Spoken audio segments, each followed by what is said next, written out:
இன்னைக்கு வீடியோல நாம திரு விஜயகாந்த் அவங்கள பத்தி தாங்க பார்க்க போறோம். திரு விஜயகாந்த் அவர்கள் முதலில் நடிகராக இருந்து பின்னர் அரசியலில் தன்னுடைய பணியை தொடர்ந்தவர். விஜயகாந்த் அவர்களின் இயற்பெயர் விஜயராஜ். இவர் விருதுநகர் மாவட்டம் அருப்புக்கோட்டை அருகில் உள்ள ராமானுஜபுரம் என்னும் சிற்றூரில் பிறந்தவர். ஆகஸ்ட் மாதம் 25ஆம் தேதி 1952ஆம் ஆண்டு பிறந்தார். திரு விஜயகாந்த் அவர்களின் தந்தையார் அழகர்சாமி நாயுடு, தாயார் ஆண்டாள் அழகர்சாமி. இவருக்கு 1 வயது முடிவடையும் போது இவருடைய தாயார் காலமானார். அதனால் இவருடைய குடும்பம் மதுரைக்கு இடம்பெயர்ந்தது. இவர் 10ஆம் வகுப்பு வரை படித்துள்ளார். மதுரையில் இவர்களுக்கு ஒரு அரிசி ஆலை இருந்தது. பள்ளி படிப்பிற்கு பின்னர் அவர்களது அரிசி ஆலையில் சிறு சிறு பணிகளை செய்து வந்தார். சிறு வயது முதலே சினிமாவில் நடிக்க வேண்டும் என்ற ஆசை அவருக்கு இருந்தது. சினிமா துறையை சார்ந்தவர்கள் யாருமே இவருடைய குடும்பத்தில் இல்லாததால் இவருக்கு சினிமா துறைக்கு வருவதற்கு வாய்ப்புகள் கிடைப்பது அரிதாகவே இருந்தது. எனினும் மதுரையில் ராசி புகைப்பட கடையில் ஆசை தம்பி என்பவரிடம் திரைத்துறையில் வாய்ப்புகள் தேடுவதற்காக புகைப்படங்களை எடுத்துக்கொண்டார். 41 நாட்களில் 32 புகைப்படங்கள் மட்டுமே எடுக்க முடிந்தது. ஏனென்றால் ஒரு புகைப்படம் எடுப்பதற்கு குறைந்தது 2 மணி நேரம் ஆகுமாம். இவர் பகலில் அரிசி ஆலையில் வேலை பார்த்துவிட்டு இரவில் புகைப்படம் எடுப்பதற்கு செல்வாராம். தினமும் வெறும் 2 மணி நேரமே தூங்கும் திரு விஜயகாந்த் அவர்கள் மற்ற நேரங்களில் திரைப்பட துறையில் வாய்ப்பு தேடுவதற்காக புகைப்படங்கள் எடுப்பது மற்றும் மற்ற பணிகளை தொடர்வாராம். 8000 வாட் சக்தியுள்ள விளக்குகளின் வெப்பத்தை தாங்கிக் கொண்டு புகைப்படங்கள் எடுக்க வேண்டியிருந்ததாம். அப்படி எடுக்கப்பட்ட புகைப்படங்களால் தான் திரைத்துறையினரின் கவனம் இவர் மீது திரும்பியது. எப்படியும் சினிமாவில் நடித்துவிட வேண்டும் என்ற ஆசையில் மதுரையை விட்டு புறப்பட்ட திரு விஜயகாந்த் அவர்களுக்கு இயக்குனர் பி மாதவன் அவர்கள் 1978ஆம் ஆண்டு என் கேள்விக்கு என்ன பதில் என்ற படத்தில் திரு ரஜினிகாந்த் அவர்களின் தம்பியாக நடிப்பதற்கு ஒரு துணை கதாபாத்திர வேடத்திற்காக விஜயகாந்த் அவர்களை ஒப்பந்தம் செய்திருந்தாராம். இதற்கு முன்பணமாக ரூபாய் 101 கொடுக்கப்பட்டதாம். அவர் 3 நாட்கள் நடித்த பின்பு அவரை நீக்கிவிட்டு வேறு ஒருவரை வைத்து அந்த படம் எடுக்கப்பட்டதாம். இவர் தொடக்க கால திரை வாழ்க்கையின் போது பல பிற திரைப்பட தயாரிப்பாளர்களால் பல பட வாய்ப்புகளை இழந்தார். இவருடைய கருப்பு நிறமே இதற்கு காரணமாக கூறப்பட்டதாம்.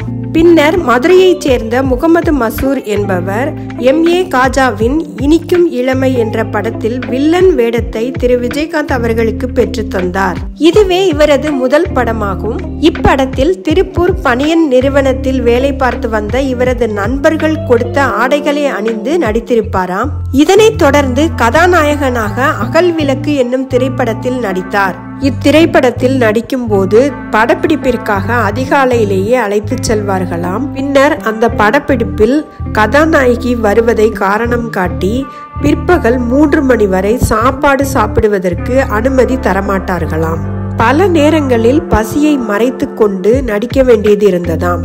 அதன் பின்னரே தன் பட நிறுவனத்திற்கு வரும் அனைவருக்கும் உணவளிக்க வேண்டும் என்ற எண்ணம் திரு விஜயகாந்த் அவர்களுக்கு ஏற்பட்டதாம். அதன் பின்னர் 1980ஆம் ஆண்டு தூரத்து இடிமுழக்கம் என்ற படத்தில் நடித்தார்.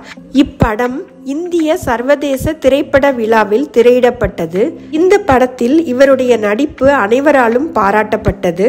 அதன் பின்னர் சட்டம் ஒரு இருட்டரை, ஊமை விழிகள், வைதேகி காத்திருந்தால் போன்ற படங்களில் நடித்து இவர் வெற்றி பெற்றார். இந்த திரைப்படங்களின் வெற்றிக்கு பிறகுதான் அனைத்து முன்னணி நடிகைகளும் இவருடன் நடிக்க ஆரம்பித்தனராம். இவர் காவல்துறை அதிகாரியாக 20க்கும் மேற்பட்ட படங்களில் நடித்துள்ளார். இவர் நடித்த படங்களில் பெரும்பான்மையான கதைகள் ஊழல், நேர்மை, கொடுத்த வாக்குறுதிகளை காப்பாற்றுதல் போன்றவற்றை சுற்றியே இருக்கும். இவர் 1984ஆம் ஆண்டு 18 திரைப்படங்களில் நடித்தார். அதேபோல் 1985ஆம் ஆண்டு 17 திரைப்படங்களில் நடித்தார். ஒரே ஆண்டில் அதிக திரைப்படங்களில் நடித்த நடிகர் என்ற பெயரும் பெற்றார். அம்மன் கோயில் கிழக்காலே என்ற படத்தில் நடித்ததற்காக இவருக்கு சிறந்த நடிகருக்கான பிலிம்பேர் அவார்டும் கிடைச்சிருக்காங்க. இவரது 100வது படமான கேப்டன் பிரபாகரன் பெரிய அளவில் வெற்றி பெற்றது. இப்படத்தின் காரணமாகவும் மற்றும் ஏழை எளியவர்களுக்கு அவர் செய்யும் உதவி நலத்திட்டங்களின் காரணமாகவும் அவர் மக்களால் செல்லமாக கேப்டன் என்றே அழைக்கப்பட்டார். மேலும் இவரது மனிதாபிமான பணிகளுக்காக இவர் முன்னாள் முதல்வர் எம்.ஜி. ராமச்சந்திரன் அவர்களுடன் ஒப்பிடப்பட்டு இவருக்கு கருப்பு எம்ஜிஆர் என்ற பட்டமும் வழங்கப்பட்டது. இவர் சினிமா துறைக்கு பின்னர் அரசியலில் கால் பதித்தார்.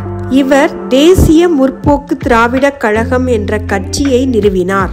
தன்னுடைய விடாமுயற்சியினால் சாதித்து காட்டிய திரு விஜயகாந்த் அவர்கள் டிசம்பர் 28 2023 காலமானார். இவருடைய மனைவி திருமதி பிரேமலதா விஜயகாந்த் அவர்கள்.